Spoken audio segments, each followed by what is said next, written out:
Alabama and Tennessee have named their starting quarterbacks. What do we think of the decisions by Kalen DeBoer and Josh Heupel? We will discuss today on this edition of SEC Football Unfiltered, our podcast from the USA Today Network. I'm Blake Toppmeyer alongside John Adams. Also on the show today, John and I will be making our final SEC predictions ahead of the season. That includes our playoff picks from the SEC, conference champion, and who has the best chance of winning the Heisman from the SEC. Before we launch into our episode today, though, I want to share some news with our devoted listeners. This is going to be our final episode of SEC Football Unfiltered. I know, pour one out. I launched this episode with John more than 5 years ago. We had some hopes of having fun debates, discussions, and just creating a good place to hang for 45 minutes every week as we talked SEC football. Hopefully you think we've done that. And I know many of you listening, you listen each and every week. So we appreciate that. We thank you for that. So this will be the final episode of SEC Football Unfiltered. But here comes the good news. Starting this week, I'm going to be hosting a new show called College Football Unfiltered. That's right. So SEC Football Unfiltered is becoming College Football Unfiltered. I'll still be talking SEC quite a bit, but we'll get to other topics around college football. I'll be the host. I'll be joined each week by some of my colleagues at USA Today. We hope to get some coaches to join us from time to time on the show and some other college football personalities. So if you're subscribed to this podcast, don't unsubscribe. Stay subscribed to this feed, and you'll start getting episodes of my new show, College Football Unfiltered. Otherwise, just search for College Football Unfiltered wherever you get your podcasts. John, you ready for this final ride? Yes, and we lasted 5 years. I didn't realize it had been that long. So we outlasted your average sitcom on television. We outlasted a lot of coaches in the SEC. We were here long enough. We saw multiple Auburn coaches come and go. Brian Harsin, he was gone. He was just getting hired around the time we started this podcast. Then he gets fired. Hugh Freeze, he gone. Auburn's already on to coach number 3 in the amount of time we've been running this podcast. Yeah, you pushed those Auburn coaches out the door. You were shoving them out as soon as they got the job. Yeah, Never had a chance. I didn't know if I could last through another Auburn coaching tenure. So I thought, let's go ahead and just start a new podcast, College Football Unfiltered.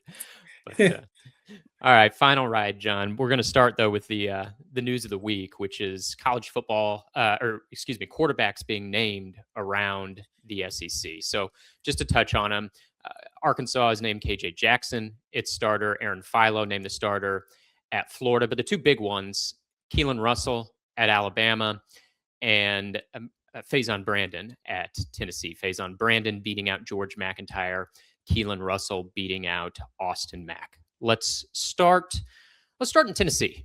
John, that's a program you cover closely each and every day. Was this competition close, do you think? Or did Faison Brandon win this one going away? Well, I guess the way the coaches describe it, of course, it was close, but I think it was pretty much decided in the spring. I'm not saying that Faison had the job locked up, but George McIntyre had been there a full year. He'd had a year in the system. So you would think in the spring was an opportunity for him. Usually this is how it works. The guy with the more experience, if the talent level is comparable, then he should distance himself a bit during that spring competition out of sheer familiarity. Faison just came into the program in January. McIntyre didn't do that. He didn't have a really good spring. I think so. Yeah, from even in the spring, I thought Faison would be the quarterback, and I think most people thought the same thing. He has his running ability will serve him well in Heupel's offense. Josh Heupel's offense works best when his quarterback can run. He's a big, strong guy. George McIntyre is very, very thin. Mm-hmm. And I don't know how well he would survive some brutal shots from SEC linebackers. But Faison has a strong arm. We'll just have to find out. You know how it goes, Blake. You don't know about these guys until they actually get on the field against decent competition to see just how good they are. Otherwise, Totally. I it's mean, just, I've heard tons of good things throughout the month of August about Faison Brandon, and as I'm sure you have as well. And I'm Mhm. not saying any of them are untrue. I think these are real positive assessments. But it's just as you said, it's one thing to do it in preseason camp. It's or spring practice back in April. It's another thing to do it in live action against SEC opponents. So we'll see what that looks like. But I actually think it's a good sign for Tennessee that Faison Brandon won the job. Some people would say, well, is it a good sign? Does it mean, Tennessee missed with George McIntyre? What were they doing with him? That's not the way I look at it. I look at it as they got a 5-star freshman here in Faison Brandon, a blue chipper, and they feel like he's ready to go to the extent that they don't have to shelter him. They're ready to get him out there in week 1. And I trust Josh Heupel so much, John, when it comes to quarterback development, that I'm not ready to anoint Faison Brandon first team All SEC, but I don't think this is going to be a disaster because I've never seen it not be good with Josh Heupel at quarterback. I've not seen it be good.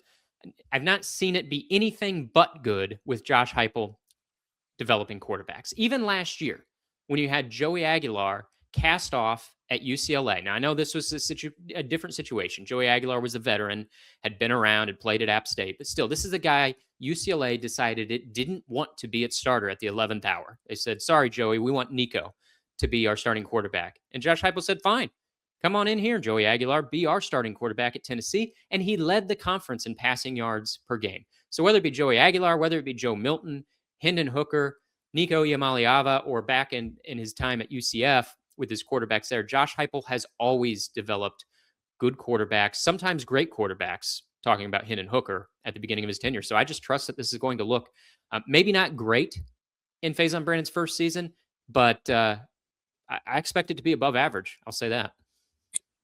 Well, there's an inherent danger in starting an inexperienced quarterback now in college football. Tennessee was aware of that. It went after other quarterbacks, Sam Levitt in particular from Arizona State. Lane Kiffin lured him away with some of LSU came up maybe with more NIL money. So they lost out on that. I think they made a run at Ty Simpson from Alabama, who chose to turn pro. Uh, so they would have preferred if they could get an experienced quarterback in the portal, a proven quarterback, certainly. However, I think they could have gotten Bo Prabula from Missouri, who ended up transferring to Virginia, who did okay at Missouri last year after transferring from Penn State. So I think they had a line and they didn't want to go below that line. That tells me they thought what they had was better than Bo Prabula. Time will tell on that if they're right. I just interviewed Faison one time. There was a handful of reporters around him, and I thought he handled himself very well. He's very comfortable. He's very direct. Nothing was forced in the interview. He was very relaxed, at ease. I can see where other players would like him. Not that that makes you a better quarterback, but I think it has it in it. And I'm not saying anything against George McIntyre. I just noticed that about Faison, who seemed very mature for a true freshman. In fact, he told me, I asked him, well, how old were you the first time you got interviewed? And he said 14. Hmm. And he even remembered the interview. So pretty good questions. So probably better than the ones we asked. But I just, so I can see where the coaches might be comfortable with him. And I think he's worked very hard this offseason. He's done everything he needed to do. He needed to do. He showed them that this was what he's all about. It's being the quarterback at Tennessee. And I think he won them over. So I think they feel pretty good about going, even though he's a true freshman, I still think they feel pretty good about this. The other thing, John, is this can sell a little bit of hope for the future. Coaches now, they can't really be playing the long game anymore. It's a win now state Sure. of college football. But I actually think I think Josh Heupel, in so much as anybody has job security in the SEC, this side of Kirby Smart. I mean, Kirby Smart's the most secure guy in the SEC. I think Josh Heupel's relatively secure. Now, if this season goes south, I think he could swiftly start facing a lot of heat. That's the world we live in college football now. You could be relatively secure in August, and if you have a terrible season, you could be on a scalding hot seat by November. But I think he's got some goodwill to play with. He's never had a losing season at Tennessee. He got Tennessee to the playoff in 2024. He would have got them to the playoff in 2022 if a 12-team playoff had existed back at that time. He took them to number 1 in the rankings at one point during the 2022 season. And even though Tennessee has a reputation for what would you say, John, being a little bit of a vitriolic fan base, they could throw you overboard and push you down the plank at the drop of a hat. But I do think a lot of Tennessee fans know just how bad it was. They remember just how bad it was before Josh Heupel. So I guess what I'm saying is I think he's playing with a little bit of house money right now. Now that can evaporate quickly in the SEC. But if you're playing with a little bit of house money, why not play toward the future a little bit? Some people would say go with the veteran. Well, there really isn't a veteran in the situation. It's not like George McIntyre's played much. But I say if it's close at all, go with the freshman blue chipper and say, we think we can have a winning season with this guy this year, but we're going to get him a year of experience. And then next year, when he's had a full season starting under his belt, we think we can go chase a national championship. To me, for a coach who's got some job security like Heupel, that makes sense. And to your point, Blake, when I look at Tennessee's roster, look at its depth chart, it looks like it could be even better, significantly better perhaps next season in 2027. And to go along with that, the schedule will be easier. Not extremely easier, but it will be easier, I think.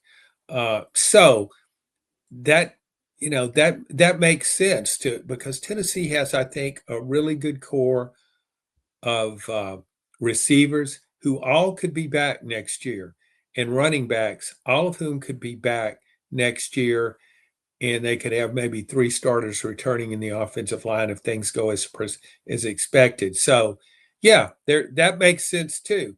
But I think it's hard to see beyond one season in college football now, because as you pointed out, things can change so drastically on one play. You can be a guru on one play, and then you're a bumbling idiot on the next play. Yes, and then one play after that, you're getting a buyout check and you're headed to the beach. Bumbling idiots can make a lot of money. They sure can in this business. All right, let's shift to Alabama, John.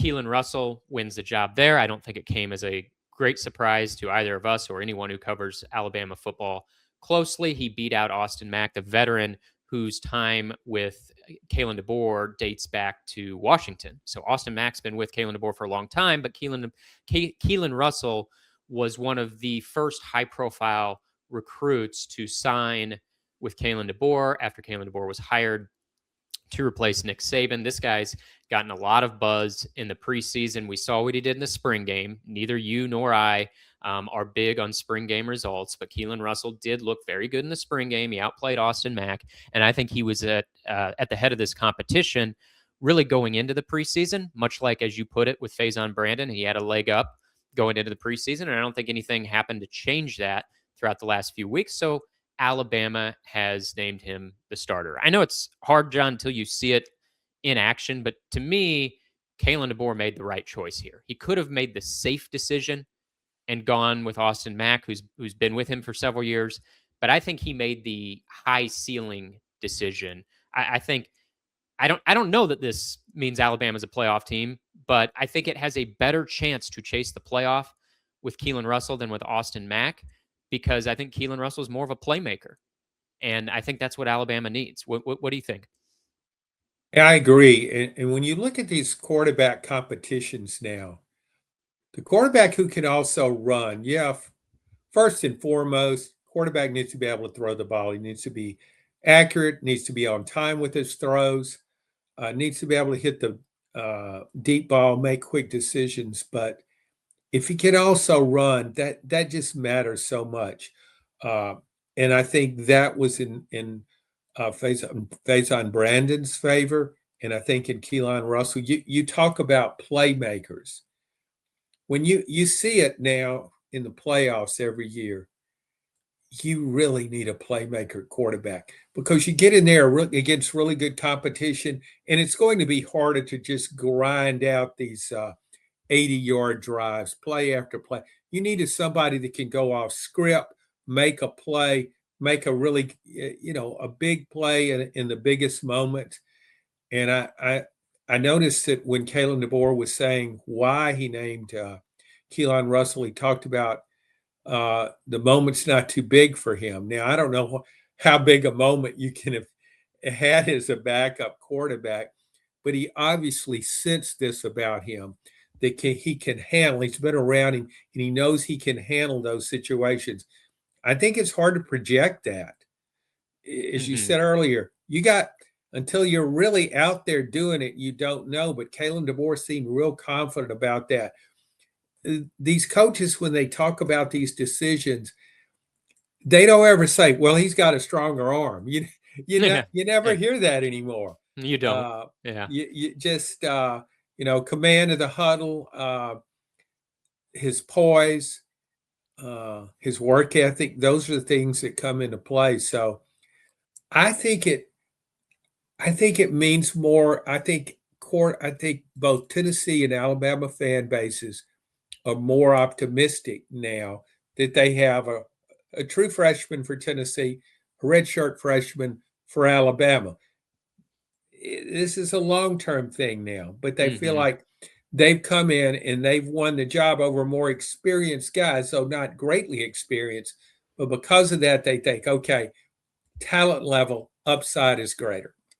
Yeah, and I think for Alabama too, with Kalen DeBoer, of course, the expectation is to win now and win big now, right? That's always the expectation at Alabama. And if this season's a disaster, even though Kalen DeBoer got that big contract extension in the offseason that upped his buyout, if it's a total disaster, I'm sure Kalen DeBoer would find his way onto the hot seat. But I do think that extension buys him at least a little bit of security. And he did make the playoff last year. He won a playoff game. It ended horribly. They lost by a zillion points to Indiana in the playoff, but hey, so did Oregon, right? I'm not saying Kalen DeBoer's secure, but he's got maybe a little bit more security than he did, before that contract extension, and he's got more security than he would have had if he would have lost to Oklahoma in the first round of the playoffs. So here again, I know the expectation is to win now, just like it is at Tennessee.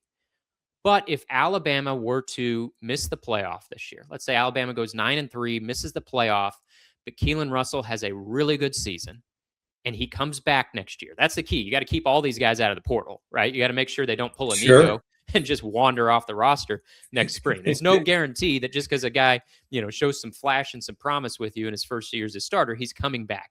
But in both the case of Faison Brandon and Keelan Russell, if these guys show a lot of promise in their first seasons as young starters and the team doesn't make the playoff, but it's still it's not a disaster season. It's a 9-3 type of season.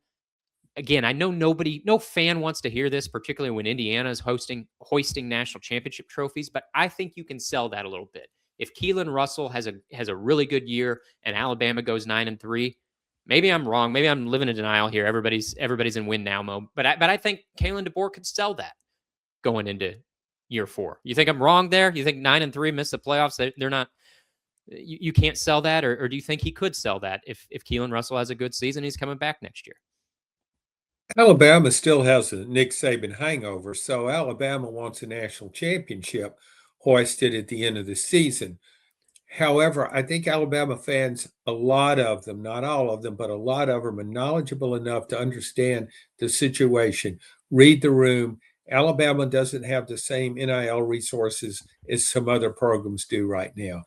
And I think that was reflected in the long-term deal Alabama gave Kalen DeBoer. They believe in him. And I think his ability, just like Josh Heupel, Kalen DeBoer has a great track record with quarterbacks. And that matters a lot in today's game. That is still an attraction. attraction to a high profile quarterback recruit, not just to Keelan Russell, but to the next guy that's coming you're trying to get. It's that track record with quarterbacks. Yes, NIL deals speak the loudest, but then the kind of quarterbacks you want at Alabama or Tennessee, anywhere in the SEC, are NFL types, future NFL players. And you also need to sell them on your ability to develop them.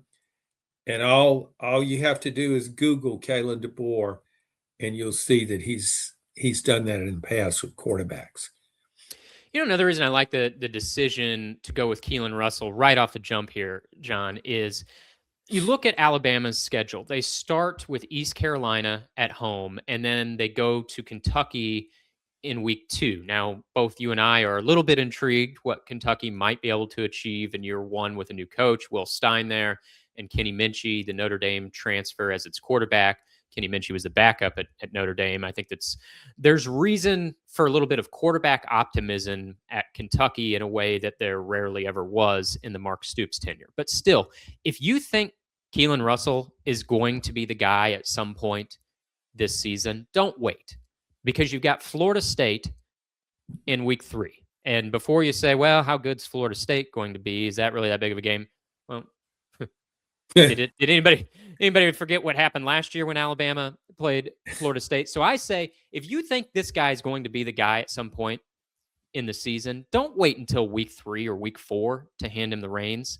Let him get started against ECU and then play Kentucky as his first SEC game. I think that sets up really favorably for Keelan Russell. This isn't like Arch Manning starting last season on the road at Ohio State. Now, that wasn't Arch Manning's first career start.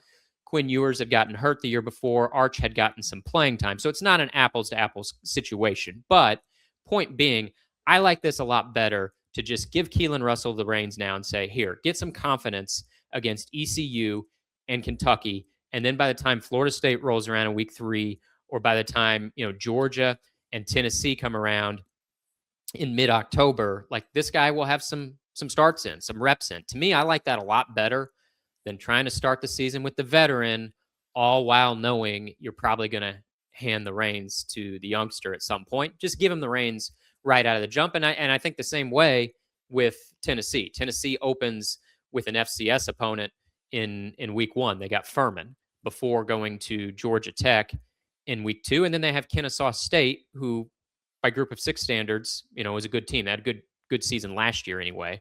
But again, if you think Faison Brandon's going to be the guy at some point, let him get started against Furman, Georgia Tech, and Kennesaw State. And so that way, when Texas comes to town in week 4, this guy's already got 3 starts to his name. So just let him start in week 1 and be done with it. Yeah, I think a lot of coaches don't do it that way. No, they don't. A lot of coaches, they start out, they are very reluctant to start out with the inexperienced guy, particularly a freshman. I've seen it for years. I remember way back when Matthew Stafford was a freshman at Georgia. Georgia had quarterback problems. They had a 5th-year senior, Joe Tereshinski, who was, average on his best day. Nothing against him, but that was his talent level. And they started him. Now, Matthew Stafford had a rough go of it as a freshman, threw a bunch of interceptions, but the talent was obvious. He wasn't throwing no-look passes back then, but you could still see the arm talent, and he was very mobile. I just think that season would have gone better if they would have put Stafford in from the get-go, let him take his lumps, lose things on the way, but lose some games along the way. But then when you get to the second half of the season, he's a better, more polished quarterback. You've increased your chances of being successful later on. But coaches really have a hard time doing that, I think. No, I agree, John. And I actually give Josh Heupel and Kalen DeBoer credit here for, again, start the young guy early. If you think you're going to need him to win games in October, in November, give him a chance to start against ECU in week 1, or in the case of Faison Brandon, against Furman in week 1. Don't wait. Start him now. Blake, do you think it's easier now for a young quarterback because of the communication system where the coach can talk to him? Do you think that that's a Mm. factor at all?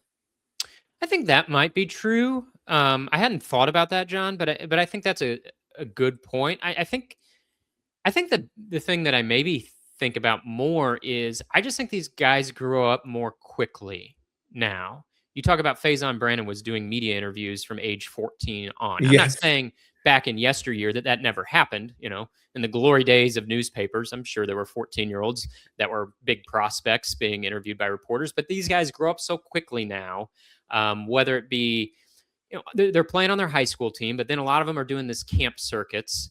These skills competitions that got all the fancy names for them, and then they got the NIL negotiations going on and all this. I think it forces guys maturity wise to grow up more quickly than they used to. Now, some guys can't handle it, right? I'm not going to sit here and say every 18 to 22-year-old on a college roster is Mr. Mature, and you would want to hand over the keys to your Fortune 500 country to him. Fortune 500 company to him or your country. You wouldn't want to hand over the keys to either to some of these guys. But I think in general, and maybe I'm wrong about this, John, but I think in general, the current landscape of college sports asks guys to grow up a little bit more quickly than they used to. Yeah, I think that's the case. All these passing drills, and also the fact now, uh, high school teams throw the ball so much. Their Mhm. offenses are more advanced than they were 10, 15 years ago, even. Yeah, and I'd add one more thing, John. You remember back in the day, it used to be that like a couple signees would enroll early. You'd have maybe 3 or 4 guys from a signing class enroll in the January semester, basically second semester of their high school year. They would graduate early from high school and they'd enroll in college. Now it's pretty rare that a guy doesn't enroll early Mhm. out of high school. So it's like they're not getting to campus in June or July and saying, "Hey, coach, how you been? When's practice start? Remember me? Nice to meet you. I'm your new true freshman." No, they're enrolling in January, and they're starting their careers basically in January, and rock and roll from there. I mean, that's vastly different. And when did Peyton Manning arrive before his true freshman season, John? I don't remember his arriving until the Till the summer. summer, wasn't And it? yeah, Yeah. uh-huh. And even now, I guess you're talking about a Hall of Fame NFL quarterback. So he obviously was advanced for his age. And Tennessee had a veteran quarterback to open that season who was injured, unfortunately, in the very first game. And then his backup was injured. So that thrust Peyton into the spotlight. But even then, he went 6-1 as a starting quarterback as a true freshman. Some of those games were easier than others, obviously, but yeah, so you can do it. Uh, and I think when I look at Tennessee, Tennessee did the same thing with Casey Clausen way back in 2000. He ended up starting 4 years, but he didn't start right away. He was like again about 5 games deep into the season when they started, and that's usually how it goes with quarterbacks. But you're right; they're more advanced now, and I think their supporting cast and receivers might be more advanced too. Mm-hmm. Mm-hmm. I agree. And it's a combination. And Tennessee does have a lot of really good receivers on its roster. That should help phase on. And also, the fact that Tennessee has a veteran offensive line should be a factor. I'm not as sure about Alabama. Particularly at And offensive line. I might be a little higher on the receivers than you are, John, but I have just as many concerns about Alabama's offensive line as you have. A lot of youth, a lot of new faces there. That's a lot of pressure on a young quarterback. The situation, as you pointed out, different at Tennessee. I trust that offensive line a little bit more at this stage at Tennessee. Before we pivot to our next topic, just one more reminder. This is the final ride of SEC Football Unfiltered, but SEC Football Unfiltered is going to transition to College Football Unfiltered, new podcast that I'll be hosting. Starts this week. So if you're subscribed to SEC Football Unfiltered, just stay subscribed in that feed. you should start soon seeing episodes of my new show, College Football Unfiltered. Otherwise, just search on podcast apps for College Football Unfiltered. John, let's make our final SEC predictions before the season arrives. I want to get our final playoff picks, conference champion, Heisman. Where should we start? Let's start with conference champion. Kind of old school there. Of course, you remember the time when there was no conference championship game, but I feel like now talking about conference championship games, kind of old school. All the focus is on the college football playoff, but let's nonetheless start with conference championship games. Who's your pick to win the SEC?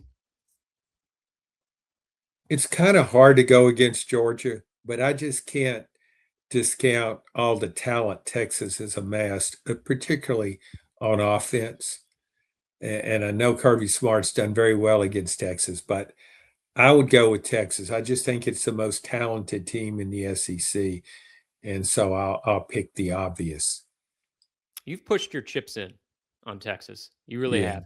I give you credit for not shying away just because they flopped last year. We've talked about this, in a previous episode. Like I think some of those AP voters, they were seeing ghosts from voting Texas #1 last season and took it out. How dare you make me look foolish? Yeah. Whereas you just say, so what? If I was wrong last year, I'm doubling down this year. I like that. I'm going with what I think is the lower hanging fruit. I know you're all in on Texas, but to me, winning the conference title, you got to be in the game to win the game. And I feel like Georgia's already there. One spot's already taken in Atlanta. It's just a matter of who they're going to be playing. The reason I say that is you look at the Georgia schedule, they've got one of the most accommodating schedule draws in the SEC. Whereas I think Texas, put aside the game against Ohio State, that of course doesn't affect the conference race. Just even confining this to the conference schedules, Texas's conference schedule, I think, is substantially tougher than Georgia's. I think it's one of Texas's SEC schedules, one of the toughest schedules in the SEC. Might be the toughest schedule draw in the SEC. Oklahoma would be right up there too. So I just don't know if I trust Texas enough to be in the game. That's less of a knock on them and more of a reflection on the schedule, where I just have a really hard time seeing Georgia not being in the game. And if they get in the game, well, I know Kirby Smart's going to get his guys up for that game. I mentioned, like, all the focus now is on college football playoff. Kirby still thinks that's a big, big game, and he gets his guys convinced that it's a big, big game, much that like Nick Saban did when he was at Alabama. Even after the playoff launched, the 14 playoff at Alabama, and more focus started to gravitate toward the playoff. No, that was still one of, if not the biggest game on Alabama's schedule every year, was the SEC championship. They expected to be in the game. They expected to win the game. Now, back in the 14 playoff era, it was important to win that game because of fewer spots in the playoff. If you lost that game, you could be more exposed toward making the playoff. But I think Kirby really gets his guys up for that game. I think they got a great shot of making it. I could see Texas making that game. I could see them winning it if they were there. I could see LSU making that game, or Texas A&M, or maybe even Ole Miss or Oklahoma. There's a number of teams I could see making that game. I just think Georgia is by far and away the one I'm most confident in making it. So because I think they'll be there, they have to be my pick to win it. I don't know which of these other teams will make it. So if you could would you take Texas and Georgia against the field? Oh, definitely. Definitely. Yeah, if you gave me Texas and Georgia and you could have the other 14, that's a no-brainer for me. I'd take Georgia and Texas. In fact, if you could give me Georgia or the field, I might take Georgia, just because I'm so confident that Georgia's actually going to be in the game. They're going to be in Atlanta. I think they will too. And you're right, the schedule is so accommodating. I think there are other teams. If you could pick two, let's just take them off the board and make this a 14-team league. Georgia and Texas have been kicked out of the conference for various transgressions. What two teams would you pick for the SEC championship game? I'd definitely start with LSU. Lane trying to build a minor league team there at LSU. I liked his team already before he decided he wanted to start raiding NFL rosters. I already liked Lane's team, and I think the schedule is tough, but I don't think it's as tough as some. And they have some of their key games at home. Alabama's a home game. Texas A&M's a home game. I know it's Texas is a home game, right, John? Texas goes to LSU. Yeah, it does. Yeah, so it's a tough schedule. I'm not saying that, but the fact that they're getting, I think, on down the line, their toughest games at Tiger Stadium, and you know how TV networks, Mickey Mouse loves putting LSU on after dark, Death Valley after dark. How many of those are going to be night games? We know well, it's on the road. The Ole Miss game will be a night game, but that Texas A&M game in Week 4, they've said that's either going to be the afternoon window or night game. Would it really surprise you if that's the night game? How about the Alabama game in Baton Rouge? That could be a night game. How about the Texas game in Baton Rouge? That could be a night game. I think LSU's schedule is tough, but I actually think it breaks nicely for them, and that their toughest games. With some exception, Ole Miss is on the road, Tennessee's on the road, but overall, I think the games they got at home are important to have at home. So I'd take LSU. Beyond that, mercy. You could talk me into any number of other teams. I don't know who I'd take other than LSU. If Georgia and Texas were off the board, I'd take LSU and just say, give me someone else. It's probably just as good a bet as anybody. I would go with LSU and Texas A&M. Is Okay. my two. The way I look at the conference, if you break it down into tiers, I would have Texas and Georgia top tier, all alone there, the two of them. And then I would probably go LSU and Texas A&M and put them on a tier. And then that's where it gets complicated. You've got Ole Miss, Oklahoma, Tennessee, Alabama, 4 teams. I would probably put them on another tier. So there are a lot of possibilities. I like Texas A&M quite a bit. They're sort of in my playoff bubble team category, John. My concern with A&M is sort of the reverse of LSU. I think most of A&M's toughest games, not all, but most are on the road. LSU's a road game. Alabama's a road game. Oklahoma is a road game. And then they have Texas at home, but they had Texas at home 2 years ago and lost. They lost at Kyle Field 2 years ago. And so, even the fact that they're hosting Texas, I still look at that one as a coin flip. And then I look at those other three that I mentioned, LSU, Alabama, and Oklahoma, all on the road. That is my concern for A&M, both in terms of making it to Atlanta for the SEC championship game and in terms of making it to the playoff. I like that schedule a lot better if the home road is flipped on their schedule. I know A&M is going to like getting Texas at home, but those other 3 games, I mean, those are biggies on the road, and they'd probably need to win at least 2 out of 3 of those to have a spot in Atlanta. Yeah, it's really hard. I think it's easy to separate Texas and Georgia from everybody else, and I think LSU has great potential, but they got to show us something. I thought they had great potential last year, and they were 7-6. So we got to see it on the field. If I had to pick someone in addition to LSU, gosh, I'd be tempted with Ole Miss or Alabama. I mean, this is with Georgia and Texas off the board, right? You take them out of the conversation. I got to pick someone alongside LSU. I'd be tempted by either Ole Miss or Alabama, but they play LSU. So it's going to be kind of hard for me to talk myself into LSU getting there. But then one of these other teams that play, I mean, somebody's got to lose those games. So it starts to get really tough. I think the bottom line is, John, Georgia and or Texas will be in Atlanta. It might just be those 2 teams. All right, let's pivot to college football playoff, John. We've talked a lot about who we think could be in the playoff. We did our playoff draft a few weeks ago. Final verdict, though.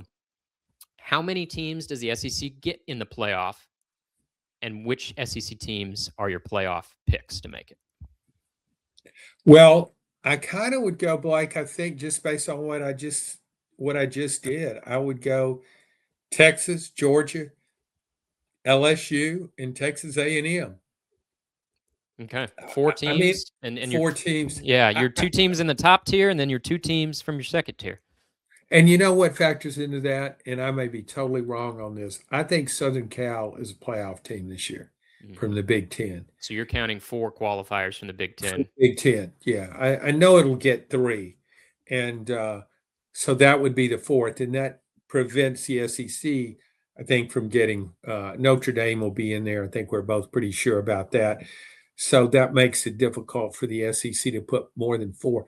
However, I think the SEC, more so than the Big Ten, certainly has more playoff hopefuls. You can look half the league and say, we might can make the playoff.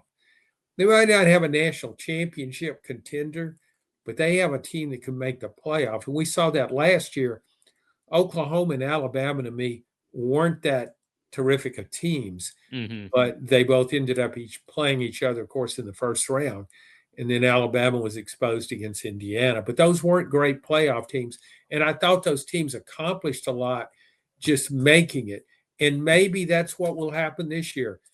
I tend to overrate Southern Cal. Maybe Yes, you Southern do. Cal. Yeah, Southern Cal will flop again, and the SEC sneaks a fifth team in there. And boy, that would be a mad scramble, I think, to get if you had the teams in the running for that fifth bid in the SEC. You know what I think it is, John? You like the region of Southern Cal. I know you've had many a great trip out to the LA area, Santa Monica, up to Malibu, eating seafood out there, body surfing with the waves. So I think you Yes. hear Southern Cal and you're like, I love Southern Cal. Great Yeah. weather, beaches, good views, good food. And you hear Southern Cal and you just get sucked in by Southern Well, Cal. you got to admit, I mean, it's got a storied history, No and doubt. No doubt. I am surprised Lincoln Riley hasn't done more there. Well, and they're loaded for this year. They got the quarterback, Jaden Mayava, a really good quarterback. They Mm-hmm. have, I know in this era is a little different when we talk about returning production because you can get plug and play guys from the portal. But so maybe it doesn't mean as much as it used to, but I don't think it means nothing. And nobody returns more starters than what USC brings back this year. Now, if they were bringing back a bunch of starters off a 2-10 team, I would say big deal. But they weren't a playoff team last year, but they weren't bad either. And then you bring back a lot of those starters, including your star quarterback. I agree with you in the sense that they have a playoff caliber roster. My concern with Southern Cal is that they have to play the big three in the Big Ten. They play Oregon, Indiana, and Ohio State, all three of the big three, and they got a couple other ranked opponents on the schedule as well. So, all right, you're locked in for your playoff picks: Texas, Georgia, LSU, Texas A&M. I think a few weeks ago, John, I would have been right there with you. And I might have said that the SEC would have gotten 5 teams. The more I've thought about it, though, I'm cooling on the SEC getting 5 teams. It's not because of the 9-game schedule. I know that's going to be the excuse. If the SEC doesn't get 5 playoff teams, is we toughened up the schedule and the committee doesn't give us enough love on the strength schedule. Here's what I think it is. I think Notre Dame is going to make the playoff this year. They didn't last year. Mm-hmm. In a scenario where you have Notre Dame taking one of the bids, it becomes much narrower, much more difficult for the SEC to get 5. As the SEC got 5 last year, but Notre Dame didn't make the playoff. You add Notre Dame into the mix, and that really shrinks the bubble because you already know an ACC team is going to be in it, a Big 12 team is going to be in it. The Big 10 is probably going to get at least a minimum of 3 bids. You got to have a spot for the group of 6 by rule. And so then if you insert Notre Dame into the mix, I mean, it starts to get really crowded really fast. So I'm reeling it back in and saying only 4 for the SEC. The 3 I feel most confident in are Georgia, Texas, and LSU. Texas has a ton of schedule. That is some concern for me. I've mentioned they got one of the toughest schedules in the SEC. No, they have one of, if not the toughest schedule in the country. But I still think there's a possibility that a 9-3 team could make the playoff. And if any 9-3 team would have an argument to make it, I think with this schedule, Texas might have an argument. And they may finish way better than 9-3. But those are the 3 teams I feel most confidence in. Then it becomes, if I only think it's going to be 4, who's the 4th team? And I think for the longest time, I would have said Texas A&M because, like you, I start to shift them toward that second tier of the conference, but I just can't get over those 3 really tough road games on A&M's schedule. LSU road game, Bama road game, Oklahoma road game. And then again, I say, even though it's at Kyle Field, Texas, that's a coin flip game. Texas may need to win that game to feel good about its playoff standing. So I'm starting to fade the Aggies. I don't think they're going to be a total bust, but I'm starting to look at A&M a little bit more like a 9-3 team. And I'm just buying the Keelan Russell hype, John. Alabama is my 4th playoff team, in part because the Alabama A&M game is at Bryant-Denny Stadium. If that game was in Kyle Field, flip the location of that one game, because I'm so close to taking A&M. But that game's at Bryant-Denny. Alabama has been nearly unbeatable at Bryant-Denny Stadium for the last decade plus. That could be the make or break game, talking about those teams, who's in the playoff, who's not. I know you're not nearly as high on Alabama as I am. I'm not that high on him, but as I kind of look at things sitting on a razor's edge here, and I look at that swing game, Alabama A&M being at Tuscaloosa, in the same way LSU A&M could be a swing game for those teams. That game's in Baton Rouge. I'll take the home teams in those games to make the playoff. So my 4-pack is Georgia, Texas, LSU, Alabama, with A&M finishing 9-3 on the outside looking in. Well, I think 9-3. I think there's a real potential for the SEC to get 9-3 teams in. One 9-3 team. I think they can get one, maybe. Yeah. Yeah, you wouldn't get 2, but you could get one. There are a number of teams I can see getting to 9-3. When even Tennessee, when I look at its schedule, and it looks Texas A&M, LSU, and Alabama, 4 really good teams, but Tennessee will be favored in the rest of its games.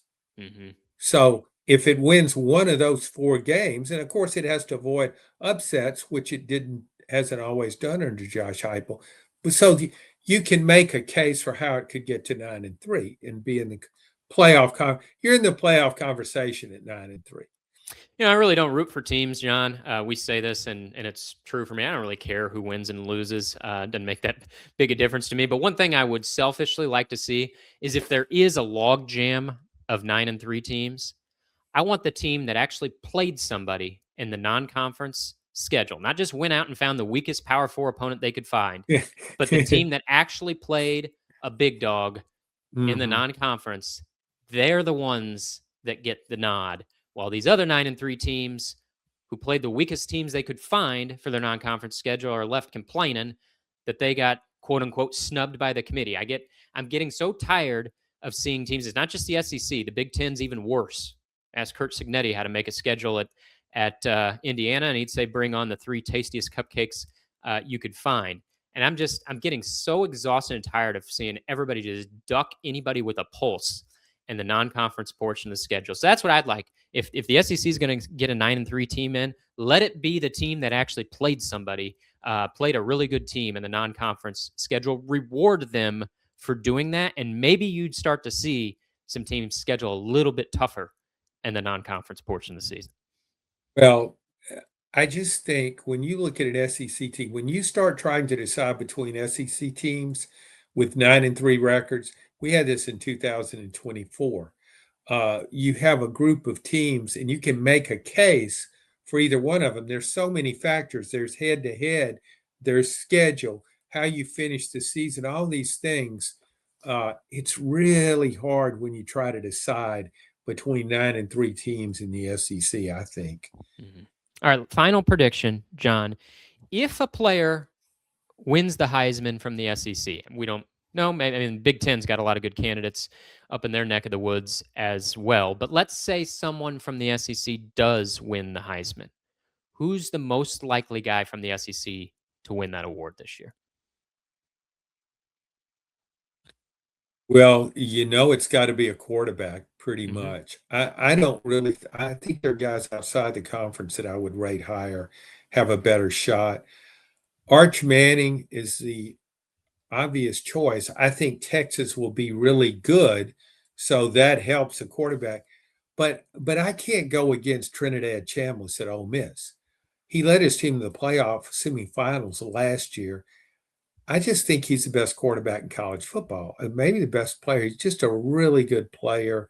He does everything at quarterback. He scrambles, he's accurate, he can run, all those things.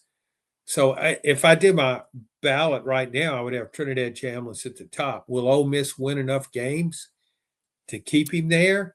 That's the key That will question, be isn't it? that will be the challenge. And you could also make a case, I think, for Gunnar Stockton, because even though Georgia's good, Gunnar Stockton is not surrounded with the kind of talent at the offensive skill positions that Arch Manning has at Texas. When you look at that Texas receiving core compared to Georgia's, for example, there's no contest. Even LSU with Sam Leavitt, if he stays healthy, I don't think you can eliminate him as a candidate because he's got a really nice coterie of wide receivers. So it's a hard thing to decide on, and I think maybe I would say, because I don't think an I don't think an SEC player will win it.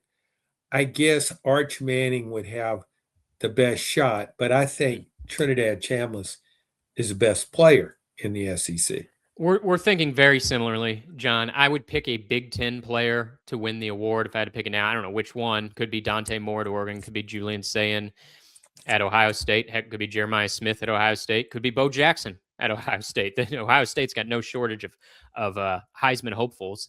And then Indiana, if Josh Hoover flourishes with Kurt Signetti, could be him. I mean, it could be Jaden Miava at Southern Cal. So I would pick a Big Ten player to win the award. If I could have Big Ten versus the field, I'd say give me everybody in the Big Ten, and I'll be confident I'll win the Heisman. But if it is a player from the SEC, I think it'll be Arch. I think it'll mean Arch had a great season. Mm-hmm. The media fell in love with the Arch redemption story after. I mean, he really doesn't.